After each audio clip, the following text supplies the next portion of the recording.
Welcome back to another of MMORPG's Quick 5. Here's what happened over the past week.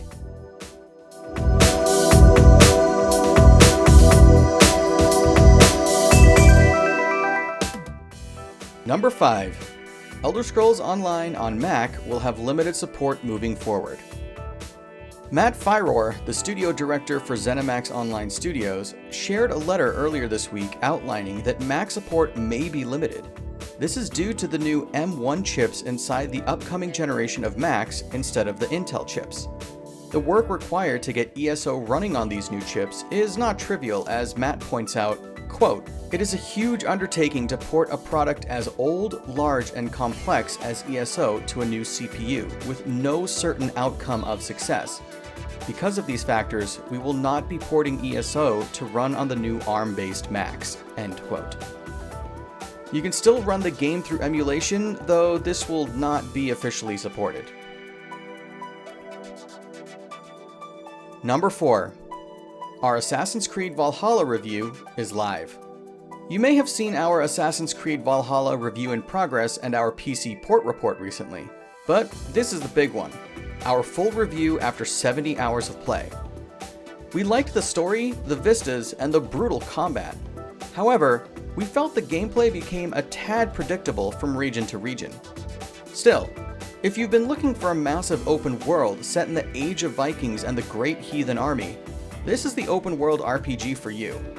Sit back, breathe in that fresh English countryside air, and go raid.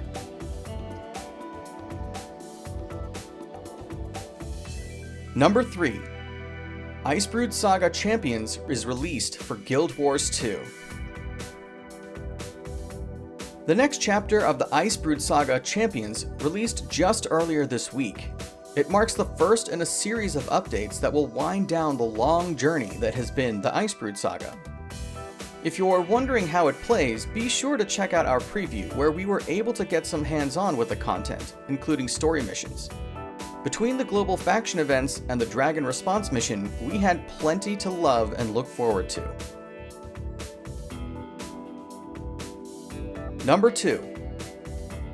Pantheon Rise of the Fallen Producers Letter talks about the next pre-alpha phase. The latest Producers Letter for Pantheon Rise of the Fallen touches on a lot of details, including the next pre-alpha phase. The next pre-alpha session will begin on Saturday, December 5th and Sunday, December 6th, and will have 3 slots per day. Each session will run about 3 hours and will require players to select their time slot through customer support if they've been selected as a tester, that is. The letter also touched on a new team member, David Beach, who will head up the details and nuances of crafting.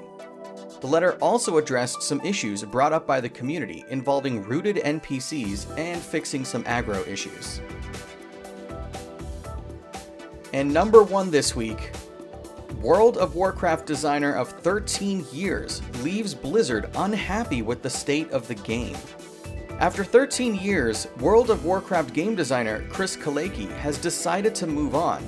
In a nearly 14-minute YouTube video, Kaleki explains why he left and his first-hand opinions on the state of the game's development over the years, saying, quote, "For a while now, probably too long, I've just been unhappy with the state of the game, and it wasn't until when Classic came out that I was able to figure out why. Lately, in the modern game, I feel like the story is such a bigger part of it.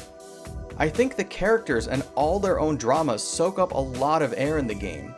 I think in a virtual world, in an MMO, the players are the story," end quote. Thanks for joining us for this week's Quick 5. Click subscribe and join us next week for our next episode where we'll deliver the most important MMO and RPG news in under 5 minutes. See you next time.